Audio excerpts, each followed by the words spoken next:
Perserikatan Bangsa-Bangsa menyebut kesetaraan perempuan di dunia masih tertinggal jauh, meski sudah masuk salah satu dari 17 butir tujuan pembangunan berkelanjutan yang berakhir pada 2030 mendatang. Pernahkah kalian membayangkan rasanya menjadi seorang perempuan yang tidak pernah bisa menentukan kapan ia harus periksa ke bidan karena ia harus meminta izin kepada suaminya?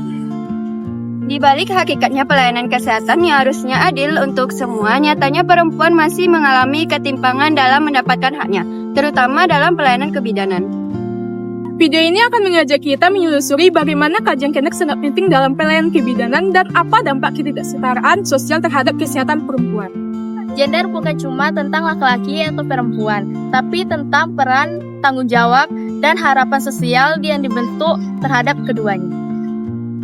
Dan sayangnya, sistem itu seringkali membuat perempuan lebih rentan. Dalam konteks kebidanan, ini terlihat dari siapa yang boleh membuat keputusan tentang tubuh perempuan sendiri.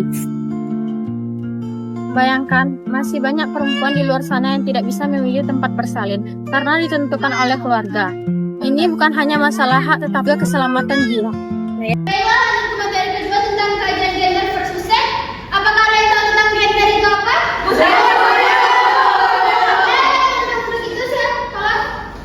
Baik Bu,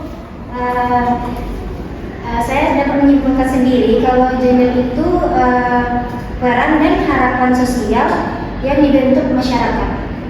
Apakah ada yang lain yang ingin menambahkan? Ya, silakan.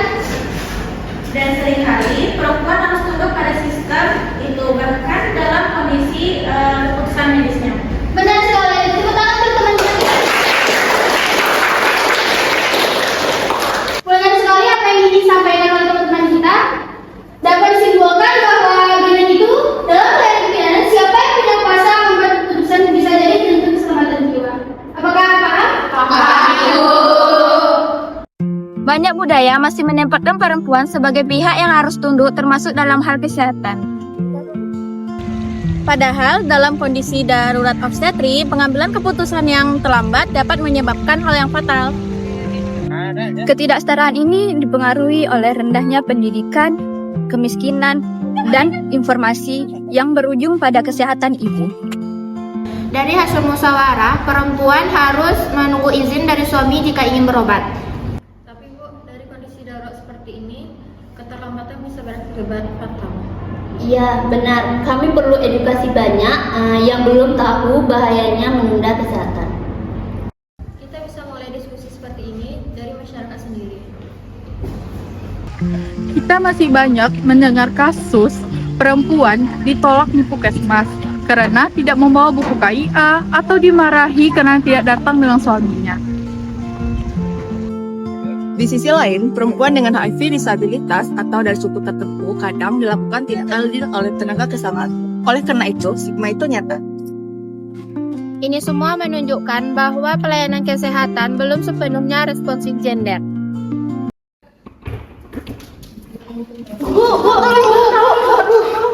Maaf Bu, suaminya mana? Ibu harus ditemani suami untuk datang. Suami saya kerja perawat Bu, tolong Bu. Perut saya sakit Bu. Sudah jangan panik Bu, mari kita periksa dulu ya. Baik Bu. Akibat dari ketidaksetaraan ini nyata, angka kematian ibu tetap tinggi karena akses layanan yang terlambat atau keterbatasan akses yang masih rendah. Gizi buruk saat hamil, kehamilan yang tidak diinginkan, kurangnya pemahaman mengenai kontrasepsi. Semua itu bisa diatasi jika perempuan mendapatkan pelayanan yang baik dan aman. Baiklah teman-teman, salah satu penyebab akid ini adalah karena keterlambatan rujukan, karena keputusan tidak bisa diambil cepat. Baiklah, selanjutnya gizi buruk saat hamil juga tinggi karena ibu nggak bisa mengakses layanan tepat waktu. Ya, tepat sekali presentasi kalian. Apakah ada yang ingin menyimpulkan materi dari kelompok ini? Bidan juga punya peran penting sebagai advokat hak perempuan. Kita bukan hanya penyedia layanan, tetapi pendamping, pendengar, dan pembela. Pelayanan kebidanan itu harus responsif gender. Itu artinya, perempuan harus dilibatkan dalam pengambilan keputusan, dihargai suaranya, dan tidak boleh dihakimi latar belakangnya. Dan tentu saja, semua itu harus dimulai dari komunikasi yang empatik serta layanan lingkungan yang aman secara fisik dan psikologis. Bu, semua tentang tubuh ibu harus ibu pahami. Saya akan jelaskan opsinya. Tapi kata mertua saya harus nurut aja. Tugas saya bukan hanya memberikan layanan, tapi juga memastikan ibu punya hak untuk memilih dan didengar. Pemerintah sudah mendorong pengurusutamaan gender di setiap sektor, termasuk kesehatan. Tapi, di lapangan masih tetap harus kita kawal. Sebagai mahasiswa kebidanan, kita bisa mulai dari hal kecil seperti bersikap adil, menghargai cerita pasien, dan tidak menyepelekan keluhan mereka. Nat, ayo kita bikin video tentang edukasi hak perempuan. Iya, biar semua orang tahu bahwa pelayanan kesehatan itu harus adil, bukan berdasarkan status sosial. Oke.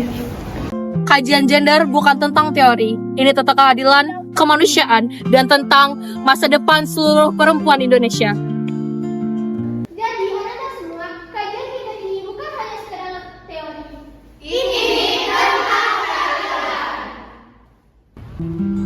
Ayo jadi bidan yang berpihak pada hak perempuan, karena pelayanan kebidanan yang adil adalah hak semua ibu. Film ini diperuntukkan untuk seluruh pejuang kesehatan perempuan di seluruh Indonesia. Kami dari kelompok 1 Kebidanan 1C, saya Dewi, Saya Flora, saya Neza, saya Aisyah, saya Adel, Saya Mila, saya Abel, saya Fresya, saya Angel, saya Alia, saya Mona, saya Nadia, saya Lindi, saya Cahaya, saya Jelita, saya Nisa, saya Vidya, saya Bella, Saya Mulia. Kami dari kelompok 1 mengucapkan terima kasih telah menonton video edukasi kami. Wahai perempuan Indonesia, dalam alunan langkahmu yang lembut, tersimpan kekuatan semesta. Dalam senyummu, tumbuh harapan. Dan dalam suaramu, dunia bisa berubah. Kesetaraan bukanlah tentang siapa yang memimpin, tetapi tentang siapa yang diberi ruang untuk berdiri sejajar. Perempuan bukan pelengkap cerita. Ia adalah penulis narasi, penentu arah, penjaga kehidupan yang tak pernah lelah. Kita tidak meminta keistimewaan. Kita hanya menuntut keadilan. Hak untuk bermimpi setinggi langit. Hak untuk berkata tidak. Hak untuk didengar, dihargai, dan dipercaya. Perempuan Indonesia telah lama menjadi cahaya yang menyinari keluarga, masyarakat, dan bangsa, meski kadang tersembunyi di balik bayang. Kini, waktunya melangkah keluar dari bayang-bayang dan berdiri di tempat yang terang.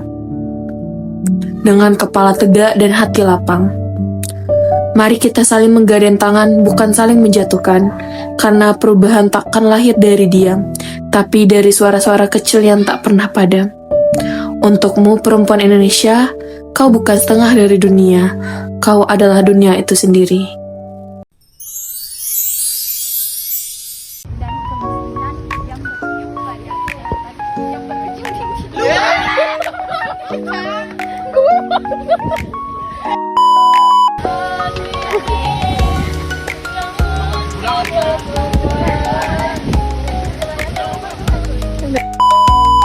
Kami edukasi hari ini. banyak budaya masih sangat. Budaya. Masih rekaman ya guys di Masjid Raya. Kami lagi membuat video tugas.